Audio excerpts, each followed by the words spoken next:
Kinatigan ni Philippine Coast Guard spokesperson for the West Philippine Sea, Rear Admiral J. Tariela ang panawagan ni Defense Secretary Gilberto Teodoro Jr. na dapat maging maingat sa foreign academic at cultural exchange programs na iniaalok sa Pilipinas.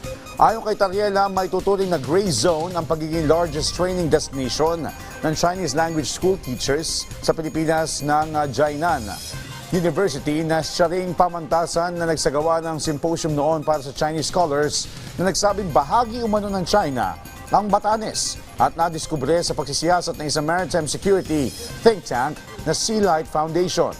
Mula naman nang sinabi ni Teodoro na hindi dapat nagagamit ng mga academic institution sa pagpapakalat ng maling impormasyon. Samantala, hinangaan ng ilang civic society group kabilang ang Alyansa ng Bantay sa Kapayapaan ang pagbibigay diin ni Pangulong Ferdinand R. Marcos Jr. sa kanyang SONA patungkol sa West Philippine Sea.